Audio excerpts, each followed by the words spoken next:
Good evening and welcome to the next readings from the Mammoth Book of Haunted House Stories, which is edited by Peter Haining. Someone has asked me who put this lot together. Peter Haining is the answer. And tonight there's going to be another two stories, one shorter and one slightly longer. The first one is the Kisstruck Bogie, B-O-G-I-E, by A.E. Coppard, Alfred Edgar Coppard. And the second is Mr. Edwards, by Norah Lofts, who was born in my county, Norfolk. So firstly, the Kisstruck Bogie by Alfred Edgar Coppard, A.E. Coppard.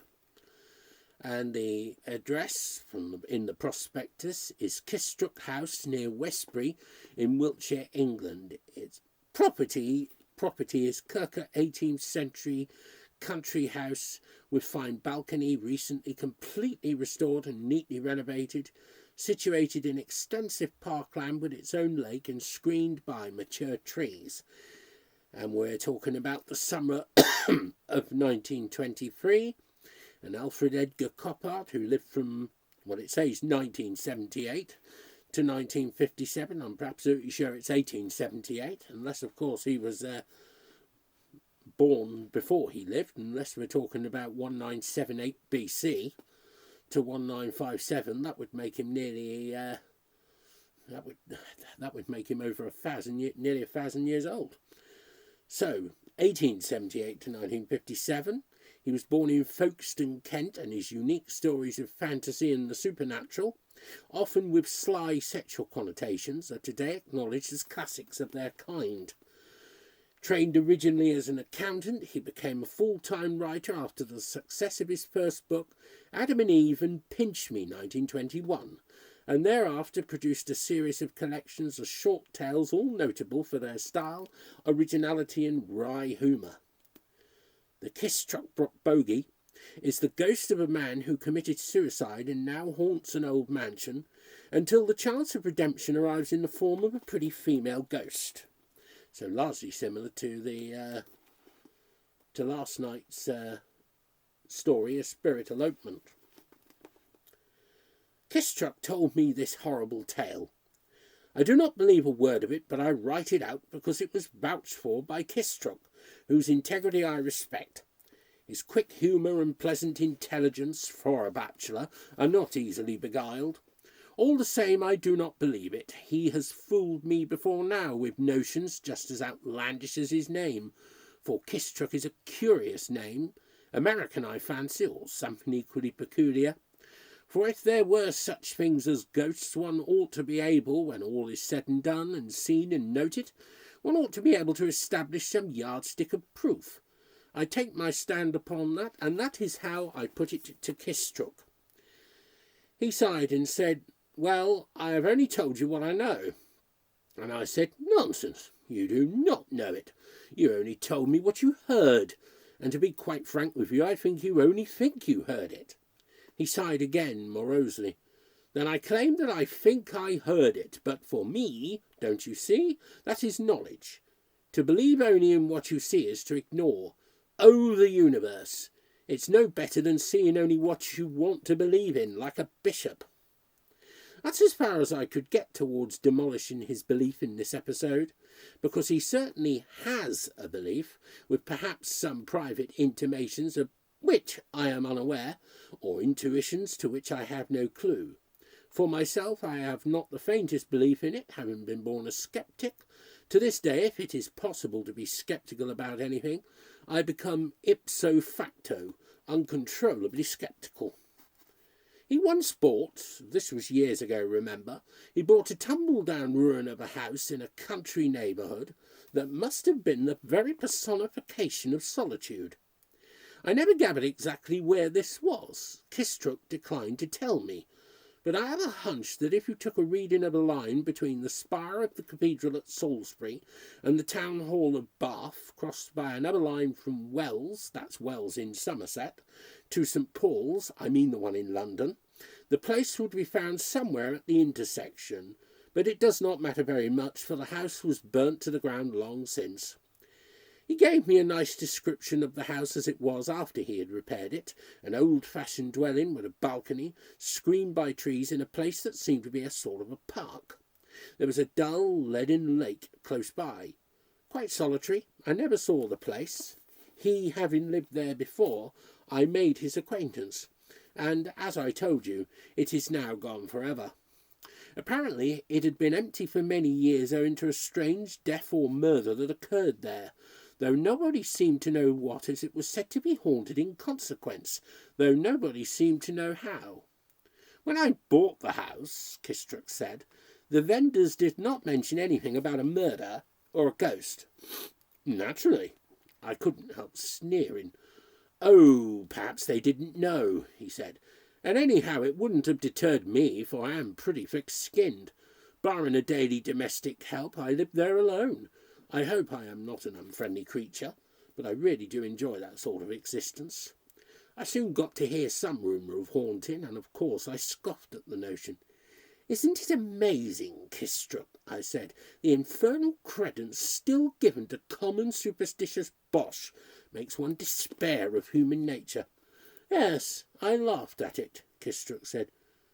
The way it persists. Yes, the way it persists. All gas and my old grandmother. That's what I thought and said. And yet you know, Kisstruck scratched his poll in a comical forlorn manner. I had to modify my opinion all the same. Gracious heaven, at that hint of compromise, I flew at Kisstruck, argumentatively, of course, and a priori. I tried to floor him on the simple question of clothes. In any spook tale there is generally some emphasis upon what the thing is supposed to be wearing. That's to authenticate the madness. Kisstruck, I said, listen, I'll allow you for the moment the postulate of ghost. Here we go, then. A man dies, is laid out, shrouded and coffined, and put in his grave with a ton of earth on top of him. Now, out he comes, generally dressed as he was known in life. Dressed, Kisstruck. How could a ghost have clothes, or wear them, and why? Are they real clothes? No, he must be wearing the ghosts of his clothing, see? His coat and his collar, or his armour and chains, must have spiritual essences. His boots and braces are informed with ghostly being. How can anybody accept that foolery? No, Kisstruck agreed. Still, you never can tell how much a thing may turn out. You remember, don't you? There are more things in heaven and earth, Horatio, than are dreamt of in your philosophy. Yes, but the ghost in that case, too, was armed at point exactly, cap a pierre. What spiritual foundation reposes in a beaver and sword and buckler? Tell me that, Kisstruck. Do you believe there's a spirit confined in a hat, or that there's a hereafter for a pair of trousers? No, bunkum now. Ghosts, at the very least, should be naked, shouldn't they? Always. Naked? Mused Kisstruck. What a suggestion for some of those Freudians to handle. Noise, too, I went on. How the deuce do you obtain noise from an incorporeal thing? Seems impossible, and that's what I said, Kisstruck answered. And so it couldn't even speak. No, I told him that too, but he did all the same. Him? I asked. This ghost, said Kisstruck. Yah, I snorted. Don't try to stuff me with any of your bogies. I took a good stare at my friend. He didn't flinch. I can only tell you what happened, actually happened, and to me of all people, said he. Believe it or not, just as you please. Oh, all right, I said. Go on with you. I'll buy it. And this is what he told me. For the first week after I got into that house, I saw no mortal soul except the woman who came in the morning to do domestic work. If I remember rightly, her name was Yiggle. As you know, I'm not an unsociable being, but I enjoy such solitude. I did in those days, at any rate. Not so much now, I confess, but in a small measure I still do, and it can't be mere egotism, otherwise I'd be more expansive, I suppose. The weather was kind, and it became my custom to lounge of an evening on the balcony. There was a nice iron-railed balcony. Did I mention that? A very agreeable balcony, smoking my pipe and reading or thinking poetic thoughts until the stars came out. This balcony was so narrow that I had to place my lounge chair sideways to the rail and sit facing the trellis work at the end. Behind me was just the opposite trellis hung with some creeping vine. On a particular evening I sat a good while longer than usual, sprawled out, feeling superbly alone, king of all that congenial solitude, until it grew quite late and darkness hemmed all around me. Through the balcony railing I could see stars reflected below me in the lake's dull water. The surrounding trees, whose bulging tops I could easily make out against the starred sky, were masses of whispering gloom. For the first time it became a wee bit eerie, not unpleasant to a stable mind, but rather stirring to imagine night-black panthers stealing velvet-toed under the trees, or aerial serpents writhing in combat up among the branches. There had been no intimation of any other presence near me. I understood there was no other soul living within a mile of the place, so there was nothing to prepare me for the sudden shock of a voice at my shoulder. I was momentarily paralysed. Somebody or something was there behind me. I didn't believe in ghosts. I didn't think of a ghost, but I was remotely alone. It was pretty dark, and a stranger moving in marvellous silence had crept up there behind me. I tell you, my blessed heart absolutely rattled in my ribs. "Mother of holy heaven!" I gasped, though why such a phrase should escape me I can't think.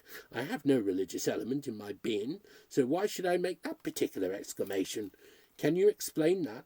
Oh, never mind your elements, Kisstruck. Get on with the story, do. "Mother of holy heaven," I said. I was petrified. I was unable to rise or even turn my head. I could not. I was held stiff and breathless with a feeling of horror in my very hair that seemed to be making little corkscrew spirals. There may have been a waft of iciness, some chill of the grave, but I couldn't have felt it with my whole body seething in a sweat of apprehension. I wasn't frightened. You may laugh, but I know you can be horrified without feeling fear. In a moment or two I got grip of myself and leapt out of the chair and faced around. Kisstruck startled me by jumping up and striking an attitude to illustrate this. He stood poised and silent so long that I had to say, "Well, what then?" He relaxed and resumed his seat. There was nothing there. Nobody. And yet that voice spoke to me again. "Where are you?" I said, pretty sharply too. "Who are you? What do you want? Come out of it." And the voice answered, and I listened, and I understood. It said, "I am sorry to startle you. I can't help it. Don't be alarmed. I don't mean any harm." Oh, it's a man's voice, sorry. It's a man's voice. Sorry. I am sorry to startle you. I can't help it. Don't be alarmed. I don't mean any harm. Obviously a man's voice. "But where are you?" I shouted. It replied, "I'm here. Can't you see me? Here I am." "I can't see anything," I said. The voice answered, "I can see you plainly. Quite close to me, only a foot or two away." And then it seemed to get excited and anxious and said, "But you must. Here I am. See now." And it was closer still. "No, nothing at all," I said. There was a brief silence until I asked, "Are you there?" For you know it was remarkably like telephoning, "Are you there?" And that voice answered and said, "You do not believe in me?" I asked, "What do you mean?" "You are sceptical," it said. I asked, "What about?" And it said, "Ghosts." "Yes," I said, "I certainly am." "Pity," it said sadly. "I happen to be one." At this point Kisstruck turned to that exasperating business of getting out his tobacco pouch and preparing his pipe, during which operation he suspended his narrative. Of course I pounded at him with question after question. What was he like, this creature? "I keep telling you, old chap, I could not see him. I could not hear him, and I could understand him, that's all." "Not see anything?" "There was nothing there to see." "Quite invisible?" "Absolutely." and yet he could see you. So he said, and indeed he could, for he told me of my own appearance, clothes, and so forth. Will you believe that? No, Kisstruck. You may think me horridly incredulous and uncivil, but I emphatically don't believe it. It sounds ridiculous to me now, I know, but you have my word for it, honour bright you have. A ghost was there right enough. I could hear him and understand him, but nothing I could see, although it was not so dark as all that implies, and my eyesight is excellent. Quite a high standard as eyesights go nowadays, with all these confounded opticians prowling around. And I never did see him, although I had many contacts with him afterwards. Yes, I did. You are quite right on one point about them. Real ghosts are invisible, and you never see them at all, let alone see through them. I got to know this one very well. He was a friendly fellow, none of the vampire nuisance about him, nothing to shake the very core of one's being, as they say, but an amiable creature in spite of his history. He got into the habit of joining me of an evening on the balcony, always there, never elsewhere, or at any other time. He was very obliging about that, and I welcomed the visits.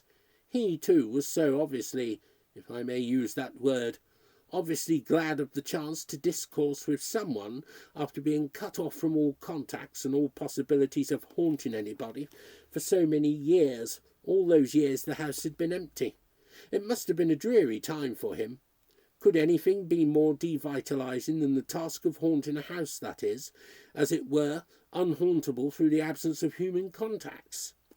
He had grown despondent in those years. Time was getting on. He had his career, such as it might be, to think of, and was anxious about his position, his status, for no spook likes to be made a fool of or to feel neglected or ignored. Also, he feared he might get stale and lose his form through sheer inactivity. Well, now I think I'd better tell you the story, as I learned it direct from him and not from any idle rumour, of the crime which brought him low and made a wraith of him.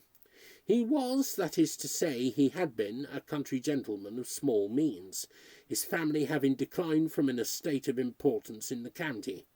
A queer thing is that it never once occurred to me to ask him his name, and as he never volunteered it, I have not been able to verify any history of his forebears. I did ask him more than once what he had been like to look at, who or what he had resembled, but he, I mean the voice, would not respond to that inquiry, and I concluded that it was in some way out of his power to do so. He had married somewhat late in life, at about the age of 40, and brought his bride to that house. She was some 10 years his junior, and although he did not betray any such opinion of her, I cannot think she was a very nice creature. I fancy she was one of those ladies who, not being a real lady, aspire to be adopted in some way by a real gentleman. Anyway, he married her and took her to the house with the balcony, the one I've been telling you about. The marriage turned out a failure. Within a year his wife eloped with some merchant, and my poor friend, who was fatally fond of her, suffered in consequence an incurable melancholy, a sort of mania. Everything he did then, everything he saw then, he felt he was seeing or doing for the very last time. In travelling about, as he did for a while, in quest of distraction from his unremitting grief, he would gaze at any well-known view and bemoan to himself, "This is not beautiful at all, and it has no pleasant associations for me, but I shall never see it again," and that would make him weep. Stupid but uncontrollable. If he was sawing up a log or planting a flower border, the same thought arose, "I shall never do this again," and much weeping. Soon it got round to immediate things, like putting on his gloves or his boots, even eating his meals. It is a bad state for any man to get into. As soon as you begin to imagine you won't see such things again, you are likely to see things you never began to imagine. The end was inevitable. He found himself developing what he called instinctive tendencies, by which I understood he had a craving to shed blood, terribly wanted to, dreamed constantly of killing people, nobody in particular, just anybody, and the desire became so insistent that in terrible fear of surrendering to indiscriminate bloodlust and the slaughter of unoffending mortals, he shot himself. "Just here in my temple, see that hole?" he said to me. I had to remind him that he was invisible to me. In the eagerness of his telling, he had forgotten it. It was really rather funny, that. So there's the story as I had it from him. Is there anything really incredible in it? Certainly, Kisstruck. I'm waiting to hear how he became a ghost. Ah, that. My dear chap, I cannot tell. I'm afraid we shall never know now. And why should he haunt that house? My dear chap, isn't that what a ghost is for? It was where he had shot himself, on that balcony. What else could you expect? That is a ripe instance of the logic of my friend Kisstruck. How strange to have had all that stupendous experience, to know so much and yet understand so little, but still I am quite fond of him, although he infuriates me so often. Mr. Kisstruck, I said sternly, will you oblige me by getting to the end of this legend? Oh, it's not legend, he protested, and there's nothing much to follow. His real-life story was what interested me. The other side of him lost its thrill after a while. For a few weeks we were friendly enough in a sort of way, then his appearance began to drop off because he had at least established contact with a human being, me, and that appears to be a difficult thing for them to do. Having done it, he qualified for the privilege of coming and going and ranging elsewhere. He wasn't my type, you know. He hadn't the sort of mind I could make pleasant exchanges with. In fact, he became rather vulgar-minded and servile and ingratiating, called me sir and so on. It affected me unpleasantly, suggesting some taint in his character. He would hint coarsely and leeringly at things I do not care to hear about. The truth was that in his enlarged peregrinations he had been having an affair with another ghost, a young lady spook who had an interest in some fishmonger's establishment. I don't know what, and it was a long way off. I gathered there had been some impropriety on her part, and that he had succumbed with the usual consequences, and so they had to get married. Oh, Kisstruck, damn you! Yes, listen. By special licence, it seems they have a system. Of course I was stunned. I glared at Kisstruck in exasperation and had a hot desire to kick him. Went and got married, you say? To another ghost, eh? He got up and paced about, deliberating, then said, that's what I understood from him. I hope it's true, because later there was, you know, a little encumbrance. Well, where do we go from here? My friend was unquestionably serious about it. Kisstruck, I yelled. I had to yell. Are you demented? Are you, Kisstruck? Are you? Tut, tut, he said mildly. And they both came to see me before the house burnt down. They came together. Only the once, though. Only once, eh? And you saw them? No, of course not. And what did they have to say, Mr. Kisstruck? She, unfortunately, nothing. She seemed to be dumb as well as invisible. Ho, ho, Mr. Kisstruck, now I've got you. If you neither saw nor heard her, how the devil do you know she was there? He told me she was with him then, Kisstruck said. Besides, I noticed a curious thing that night. It was moonlight, and on the white wall of the balcony, what do you think? I saw she was casting a faint misty shadow, and by, old chap, you are quite right. They do not appear to wear any clothes. There was her shadow, a most elegant outline on the wall, and it was clear she had nothing on at all. Oh. And now we have the next story, Mr. Edward by Norah Lofts. And it's Bidstone Place in Buckinghamshire in England, if a place such exists. The property is a fine Georgian house situated in the centre of the village of Bidstone. Built of mellow bricks with a mature garden, the property is within easy travelling distance of adjacent town. And the viewing date is July 1947. And the author is Norah Lofts, 1904 to 1983. She was born in Shipdham, Norfolk, that's just near Watton, and trained as a teacher before turning to writing and becoming one of Britain's most popular romantic novelists. Her ability to mix love, drama and history was evident from her first novel, I Met a Gypsy, which is 90 years old, 1935, and her fascination with old buildings can be seen in several of her books, including The Townhouse, 1959, The House at Sunset, 1962, and especially Haunted House, 1978. Norah Lofts lived in a Georgian mansion in Suffolk, not unlike the one in the curious story of Mr. Edward, featuring a lecherous old ghost who has an eye on the latest tenant of a haunted house. 3 half-blown rosebuds, a crimson, a pink and a cream, with reddish formless stems and glossy leaves, lay beside the battered silver-hand mirror on Mrs. Amory's dressing table. She picked them up in her work-worn fingers and sniffed their dewy fragrance, then, feeling the prick of imminent tears, laid them down again and snatched up her comb, running it swiftly through the waves of her hair, which, though fading now and thinner, still grew attractively from her broad-lined forehead, and clung in close natural curls at the back of her head. A feeling of grateful happiness swept over her. She had so much dreaded this holiday time, shrinking from the demands it would make, fearing that Roger would resent the plan, that she would not have time to spare for him, and that the process of growing away from her, begun at St. Albans, where he was one of 60 pupils, and she the mere matron housekeeper and cook at odd times, would be accelerated. But her fears had been groundless.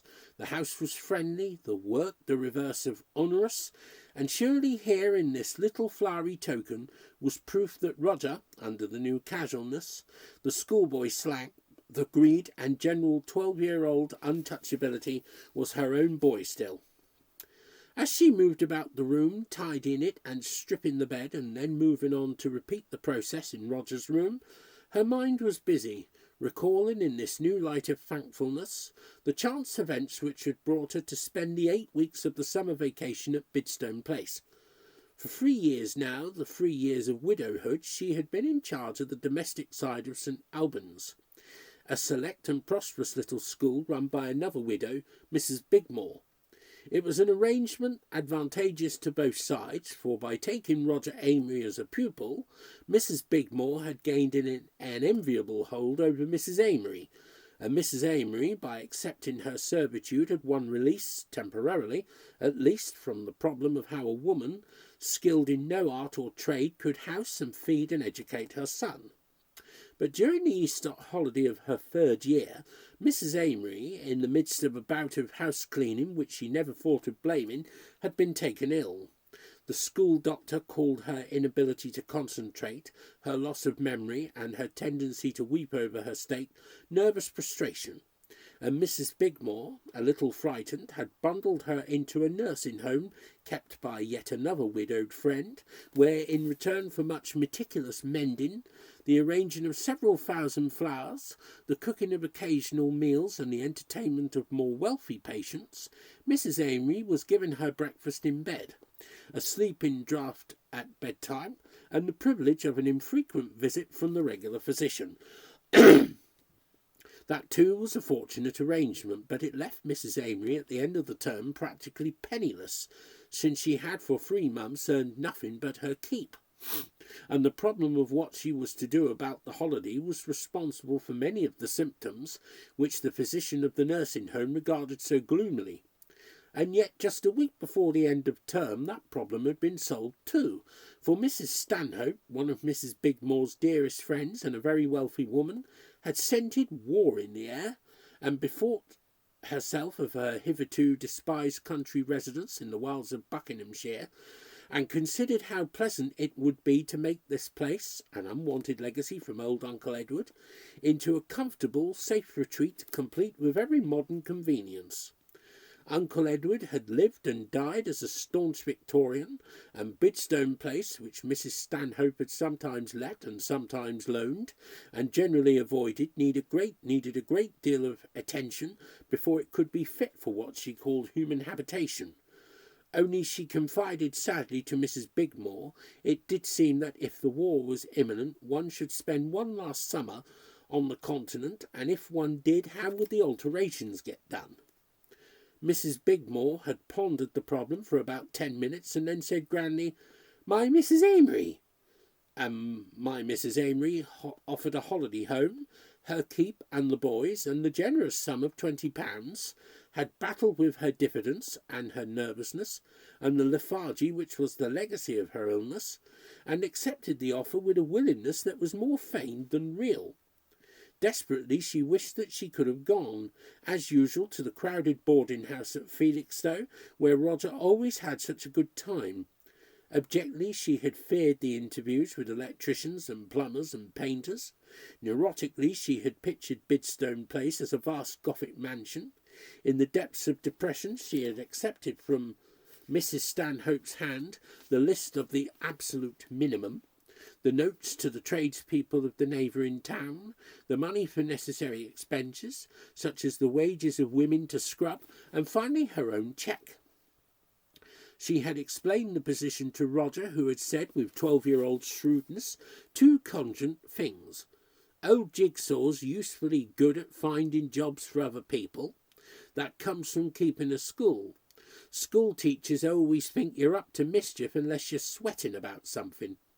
And when Mrs. Amory had pointed out that the arrangement was made out of Mrs. Bigmore's kindness, he had almost snarled and said it'd have been a lot kinder if she'd paid you for last term, and then we could have gone to Felixstowe as usual.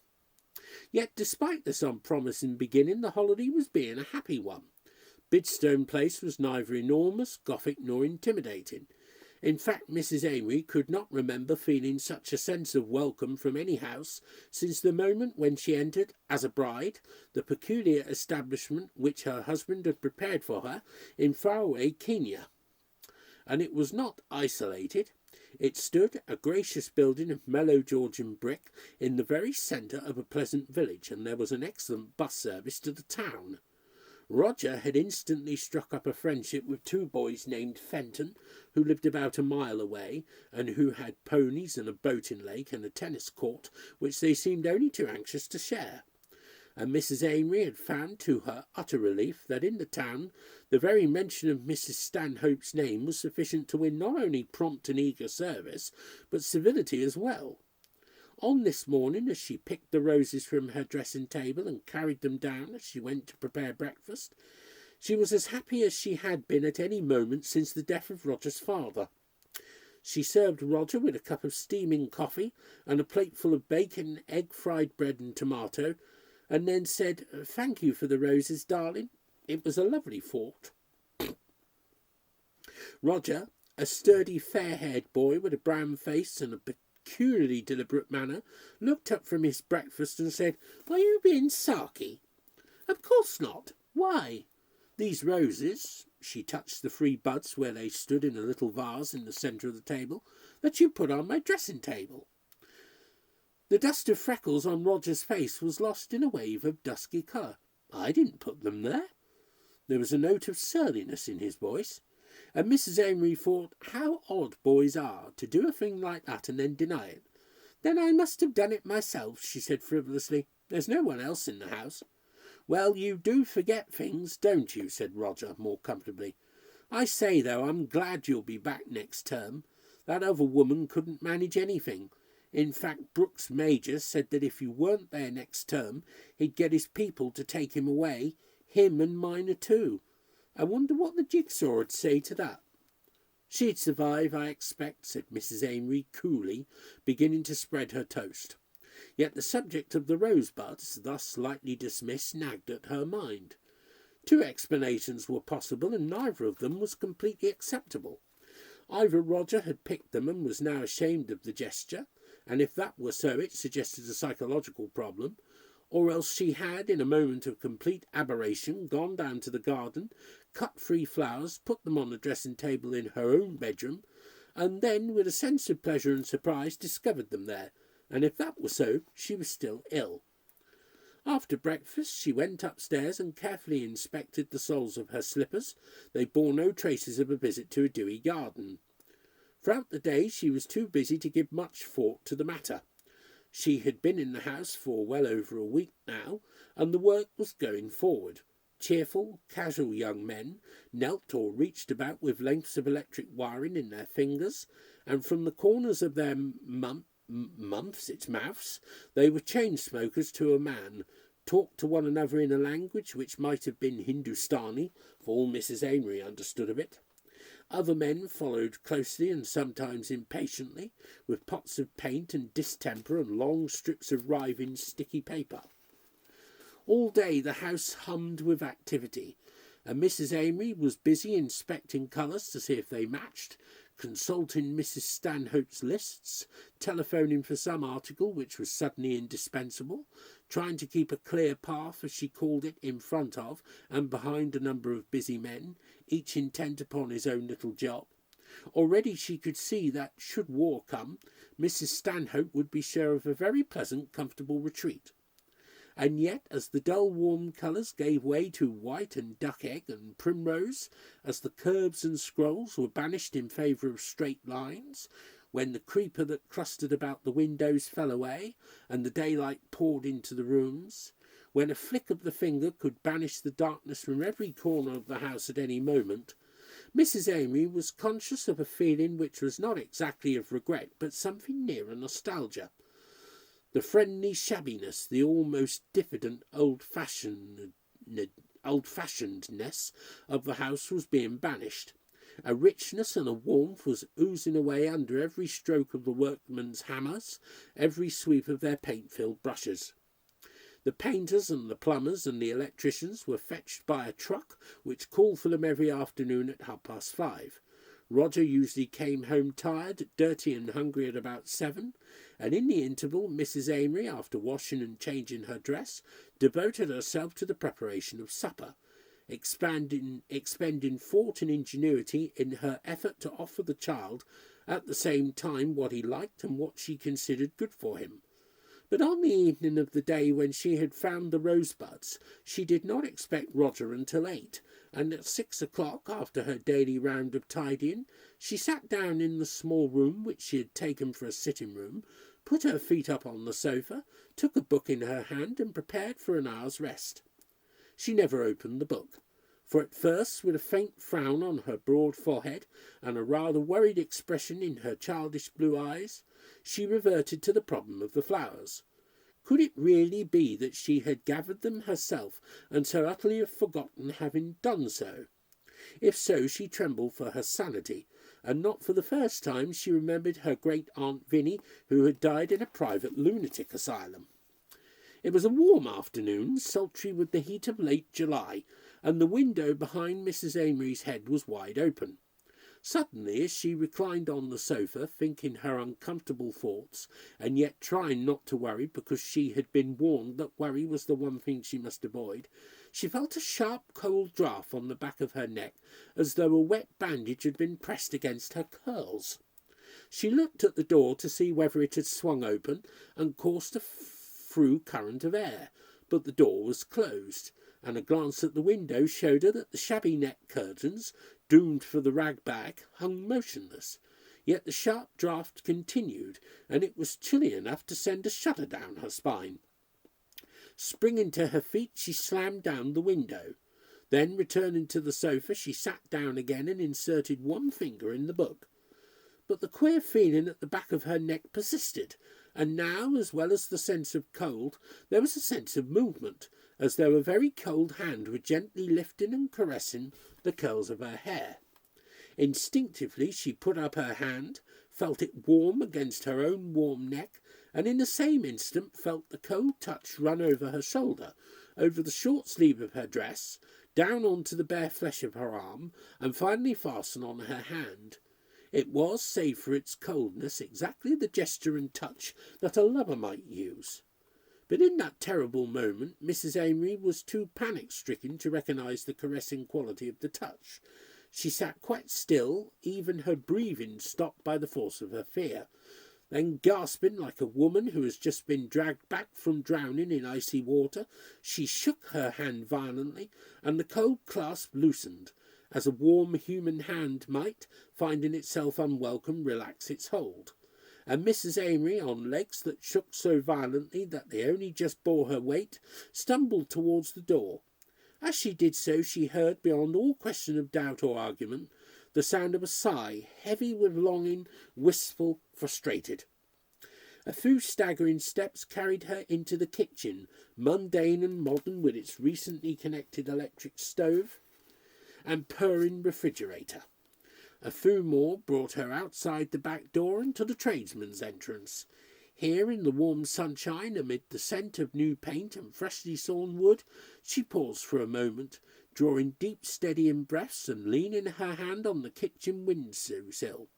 She was still shuddering violently, and her face and hands were wet with perspiration, but she had recovered sufficiently to begin to take stock of her position, and awkward enough she found it. A glance at her watch told her that it was only just 6:15, and Roger would not be back until 8. She knew that she would never dare to re-enter the house alone, and the supper was not even started.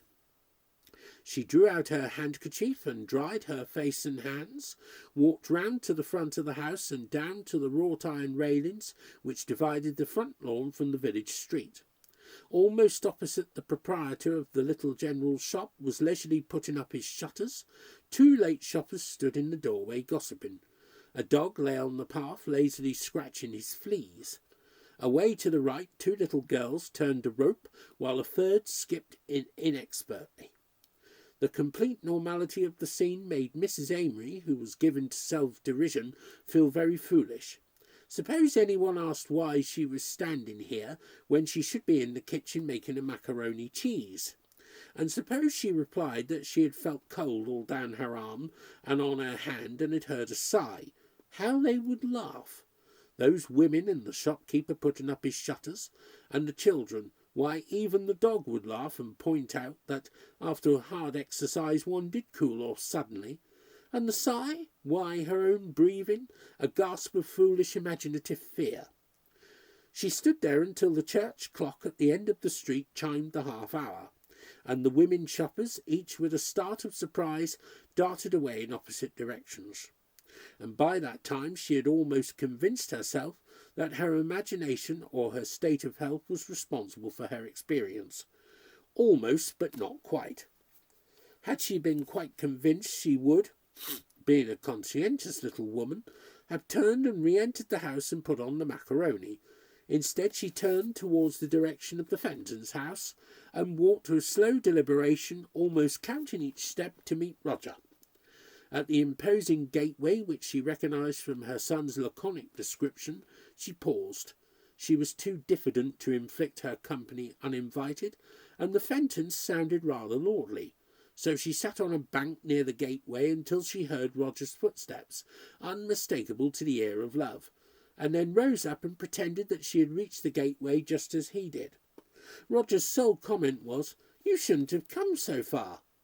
"Mum, it's the hell of a walk." His afterthought, "I wish I'd got a bike," set Mrs. Amory to her familiar occupation of counting pennies.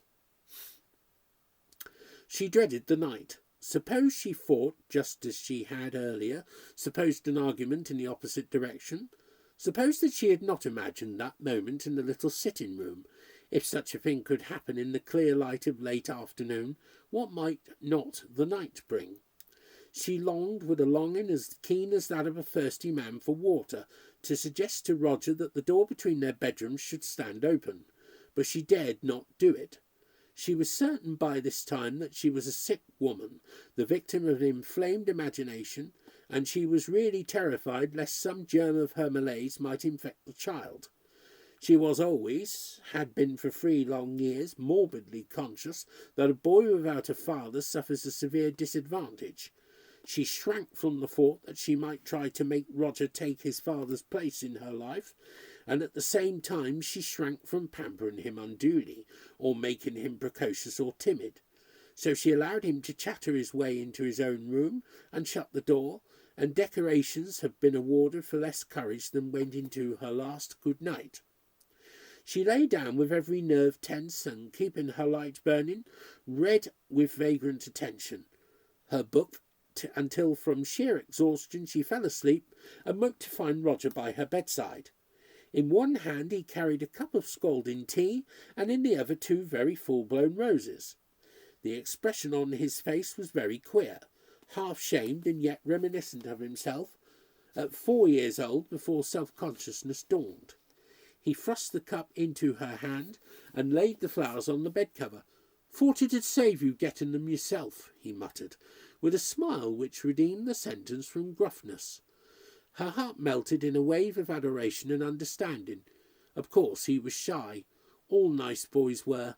They dreaded committing themselves, had a horror of being thought soft. Sniffing her roses, sipping her tea, remembering self-derisively her overnight fears, Mrs. Amory was happy again. Yet when at 5:30 the truck roared away, leaving a vacuum of silence behind it, Mrs. Amory, although by this time self-convinced that her fears of yesterday were groundless, avoided the little sitting-room and stayed in the kitchen. After she had prepared the supper, she sat down on a chair by the window and began to darn one of Roger's socks. Deliberately she held her thoughts in rein, pondering the differences in the ways boys had of wearing out their hose, some at the toe, others at the heel, others again at the ball of the foot. Yet it was with less surprise than with a sense of foredooming that she became aware after a few moments of the onset of fear. The silence of the house, the expanse of its emptiness, the mere fact of her own physical isolation, began to bear in upon her like enemies. She fought the pressure, darning madly, counting the thrusts of her needle until a voice in her mind said clearly and accusingly, "You're counting because you're afraid. You're afraid. You're afraid." And at that Mrs. Amory halted her needle and sat quite still, bringing everything that was in her, sense, reason, self-scorn and courage, to the business of meeting and withstanding her fear. She was still trying to mock herself into sanity when the half-finished sock was lifted gently from her hand and laid in her lap. And as she stared at the moving sock with incredulous terror-filled eyes, she became conscious of a scent which, later on, she identified as that of hair oil. Her stumbling, staggering exit was a repetition of that of the day before, but being already in the kitchen, she was nearer the blessed sanctuary of the open air. Yet today she was more deeply frightened and took longer to recover herself. She felt an urgent need for human company, and stood for a while looking up and down the village street, wishing that there was some house where her sudden arrival would be welcome and unquestioned, but there was none, for she had made no friends. Then suddenly she remembered a name and an address which she had glanced at, unthinking and unnoticing, which had somehow become photographed on her mind. It was the name and address of a woman whom Mrs. Stanhope had selected as a possible scrubber. It was a legitimate errand, and controlling herself with an effort, Mrs. Amory went in search of the woman. She was an old woman with gnarled hands and stooping shoulders, but within their network of wrinkles her eyes were lively and intelligent. She would be glad, she said, to do any amount of scrubbing, and having said that, she embarked, almost as though she detected in Mrs. Amory a willing listener, upon a tangled maze of reminiscences, her own life story, her memories of Mrs. Stanhope and the work she had done for her at various times, and, most potent memory of all, Mr. Edward. A rare one for the ladies was Mr. Edward, right down to the time he died. Making love to his nurse, they say he was, when the last seizure come on him. Holding her hand he was. The bright old eyes sparkled with the suggestion that in their time they too had had their share of Mr. Edward's attention. There flashed through Mrs. Amory's facile imagination a vision of a neat, black-eyed, smiling, bestreamed maidservant, lingering in the passage or on the stairs of the house from which she herself had just fled. Had that touch, but it would have been warm and human then, fallen upon that shoulder, now so bowed, rested on that hand, now so gnarled. With mechanical politeness and a smile which was almost automatic, Mrs. Amory took leave of the crone and walked away between the bright borders of the cottage garden. She felt a little dizzy, so rapidly was her mind working. One small nodule of incredulous common sense was trying to reject the fantastic conclusions which nervous dread, romanticism, and remembered experience were forcing upon her. After all, misers haunted the sites of their buried haunts, murderers walked by the scenes of their crimes. Why should not an inveterate philanderer be earthbound too? Let me just see. Yes, we've got about 4.5 pages to go. Earthbound? Terrible word. Terrible in its implications, terrible even in itself if repeated. She walked rapidly, trying to outstrip her fear, but Roger met her before she was halfway to the Fentons. He, too, was hurrying, sweating slightly. "Thought I'd start early and save you a bit of a walk," he explained. "What made you think I'd come?" She was pleased to hear her voice so light and normal. "Just guessed," he said. He linked his arms with hers, as he did sometimes when they were alone, and chattered on, describing his day's exploits. She walked alongside him, wishing with all her heart that they were going to the station, going to take a room in the village, going anywhere rather than back into that haunted house. The idea of retreating without putting up a further struggle hung tantalisingly in her mind, but she had the £20 to earn, and over her there hung not only the idea of the money and of Mrs. Stanhope's wrath, but behind that Mrs. Bigmore. If she should let down Mrs. Bigmore's favourite friend, bring one of that masterful woman's plans to ridicule, why finish the fort? It was an unthinkable hypothesis.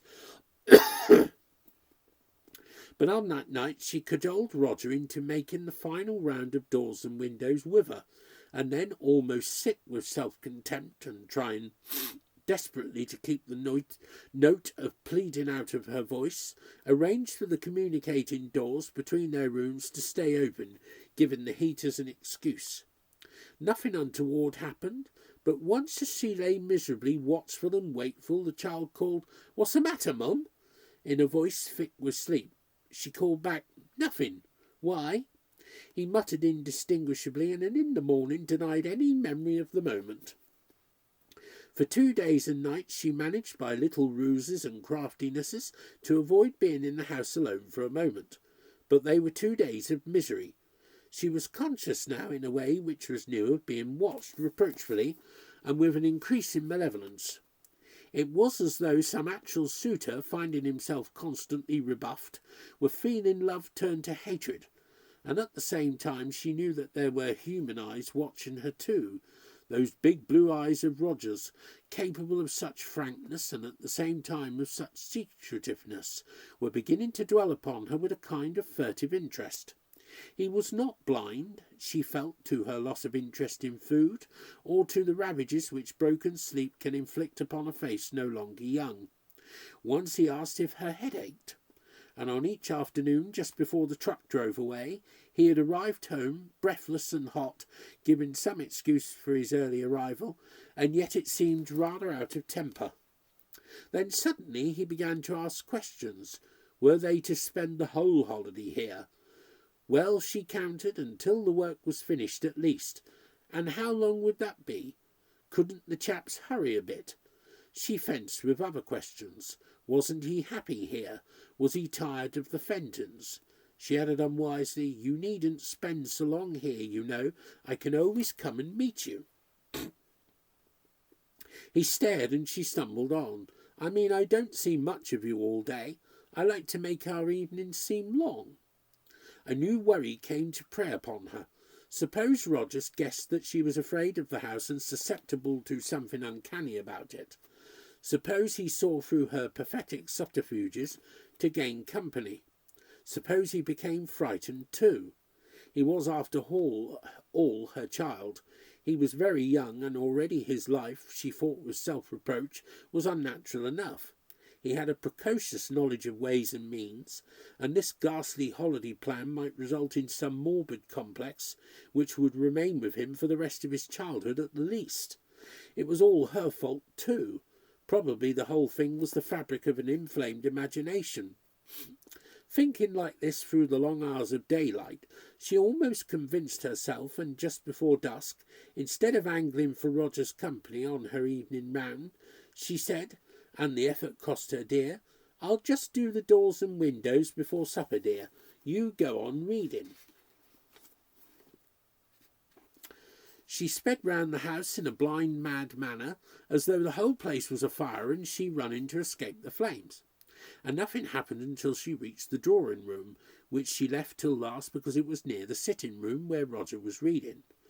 The tall wide windows were opened to help the new paint to dry and to disperse the odour. She had a moment of her ever-ready self-reproach that she should be closing them so early, but as she rattled down the last window and stood on tiptoe to fasten the catch, she became aware, through all the smell of paint, of the fragrance of macassar oil. And in the same second that cold clasp was all about her, holding her motionless, stopping her very blood. Her hands froze to the window catch. Her face froze in a grimace of terror. Her heels stayed poised away from the floor, and her involuntary cry of horror passed soundless through her stiff throat and ice-bound lips. Roger's heavy-nailed shoes clinked on the stone floor of the hall, and Roger's voice, blessedly human, struck her frozen ears. "Shall I turn on the griller?" The cold clasp melted, and as it did so, Mrs. Amory heard the sigh again. It was no longer wistful. This time its frustration had a furious, exasperated note. "You do look odd," said Roger. "I strained myself, I think, reaching to fasten the window." She was afraid to sleep. She lay with her mind going round in a circle like a circus pony. She would not stay in the house another day. She would forfeit the £20 and Mrs. Bigmore's esteem and risk her job, for the headmistress's displeasure would be far-reaching, she knew, and yet it meant Roger's schooling, and so much else. Little things down to the very football boots which she had promised him for next term. So round and round, one decision after another, until the window grew grey with the blessed daylight, and courage came back, and the £20 regained its value, and Mrs. Bigmore her importance, and for the 100th time Mrs. Amory was sure that she was the victim of her own imagination, or still ill, or going mad like poor great-aunt Vinny, and that therefore it was most important that she should try to make friends for Roger while she still could. Halfway through breakfast, Roger, who had been uncommonly silent, said rather crossly, "I wish you'd speak if you must come into a chap's room in the night." Aye, she said, setting down her cup with a jerk that spilled coffee into the saucer. "Oh, it was only that I turned cold myself and wondered whether you'd like your eiderdown pulled over. I was all right till you came, but your hand was like ice, and then I woke up and didn't get warm again for ages. Why didn't you pull it up when you were there? You seemed warm enough." She was sick with a new fear, so now it was Roger who was threatened, and she could see the truly awful logic of that. She thought, maybe I am mad, but he isn't, and though I might be able to save him from my fear, I can't save him from his own. She picked up the half-cup of coffee and drained it. Then she said steadily, without emotion, "Roger, would you like to go to Felixstowe after all for the rest of the holiday?" There flashed into that inward eye, which she would have been the last to call, with the poet, the bliss of solitude, the notices that spattered the shop windows. Cook wanted, waitresses required. Surely there was something else, something she could find. The Charles Brown face lightened, and she realised suddenly that she had been missing that carefree look, but it dimmed again, and he said stubbornly, "Not unless you come too." "Oh, I meant us both. Would you like to get your things together while I go and send some telegrams?" In the train, the feeling which had begun to assail her in the post office reached an agonising pitch. Remorse and self-contempt attacked her until she felt physically ill. She had thrown away a job, risked another, lost £20 which she needed, and was about to spend money which she hadn't yet earned. And for what? Why, she was ready to answer, because I imagined things. She looked at her son, sitting opposite, lost to the world in some schoolboy paper or other, and thought, poor Roger, his father is dead and his mother is mad. Roger folded the paper. He studied his mother carefully for some seconds, and then asked, "I say, will you ever go back to that place? Bidstone, I mean." "No, I shan't go back."